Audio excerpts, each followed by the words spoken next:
Hello, everyone, and welcome back to another episode of Everyday English. Hey there, welcome to Everyday English. My name is Benji. And I'm Luna. We're so happy that you've decided to press play and join us again today. We really are. In our last episode, we had a great chat all about our work lives. We talked about my job as a freelance graphic designer. And my job as an elementary school teacher. It was really interesting to compare how different our typical workdays are. Definitely. We had quiet and focused versus loud and energetic. But today, we're moving on to a topic that's a little more personal. That's right. Today, we're going to be talking about our families. This should be a fun one. I think so too. It's such a universal topic. So, Luna, why don't you start us off? Tell me a little bit about your family. Is it a big family or a small one? I would say my immediate family is medium-sized, but it feels big because everyone has a big personality. It's me, my parents, and I have 2 younger sisters. Wow, 2 younger sisters, so you're the oldest. I am the oldest, yes, which means I was the responsible one growing up, or at least I tried to be. I can see that. What are your parents like? My parents are very social. They love hosting dinners and having people over. Our house was always the place where my sisters and I would bring our friends. It was always full of noise and laughter. That sounds like a really fun way to grow up. It was. My dad is a big storyteller. He loves to tell jokes and make people laugh. And my mom is incredibly warm and welcoming. She's the type of person who makes sure everyone has a drink and something to eat the second they walk in the door. That's lovely. What about your sisters? What's the dynamic like between the 3 of you? Oh, we are all very different, but we're also very close. My middle sister, Chloe, is the creative, artistic one. She's a painter. And my youngest sister, Maya, is the sporty one. She was always playing soccer or basketball. So you have the teacher, the artist, and the athlete. You cover all the bases. We do. When we get together now, it's just non-stop talking. We have a group chat on our phones that we talk in every single day. We're best friends, really. That's amazing. What about my family? Do you want to take a guess? Big or small? Based on your personality, I'm going to guess your family is a bit smaller and maybe a little quieter. You are exactly right. My family is much smaller. It's just my parents and my one older brother, Mark. An older brother, so you're the youngest. I am, the opposite of you.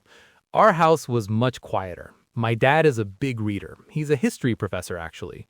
He's very thoughtful and doesn't say a lot, but when he does, it's always something interesting. That's a nice description. And my mom is the more outgoing one, but in a very calm way. She's a wonderful gardener. She can spend hours outside with her plants. She's very patient and kind. That's lovely. What's your brother like? Are you and him close? We're very different though. He's older than me by 4 years, and he's very practical and business-minded. He works in finance. He was always much more serious than I was.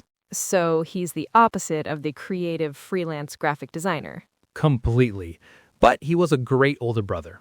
I remember when I was a kid, I was terrified of learning how to ride a bike. I just couldn't get it. My dad tried to teach me, but I kept falling. Oh yeah, I remember that feeling. And one afternoon, my brother just came out very calmly and told me to stop thinking so much and just pedal. He ran alongside me, holding the back of the seat, and just kept saying, "Don't stop, don't stop." And then I realized he had let go, and I was doing it. That's such a sweet story, a classic older brother moment. It's lovely that you have that kind of relationship. What about grandparents? Were you close with them? Yes, on my dad's side, my grandparents were a lot like him. My grandfather was also a professor, and my grandmother was a librarian. Their house was filled with books. When we'd visit them, a fun activity was going to the library or a museum. It was very quiet, very intellectual. That sounds so interesting. It's like you've got 2 different kinds of family experiences in one.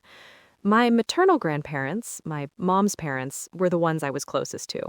My grandma is probably the reason I love baking so much. She had a huge, warm kitchen that always smelled like cinnamon, and she would let me stand on a little stool and help her bake pies and cookies. That's a beautiful memory.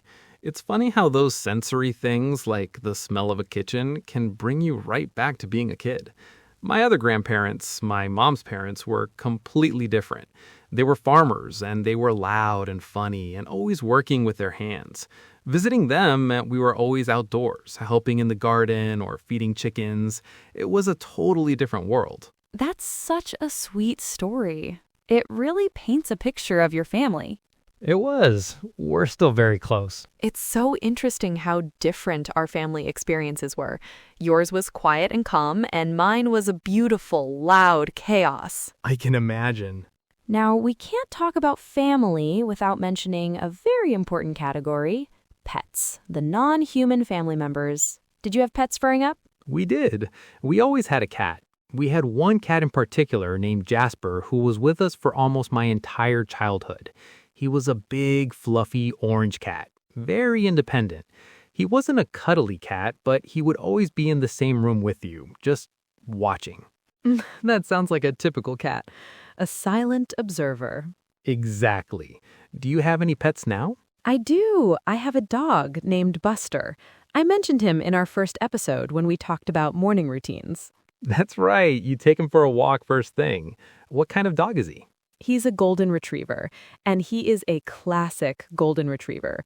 He's goofy, loves everyone he meets, and his tail is always wagging. He's basically a big furry ball of happiness.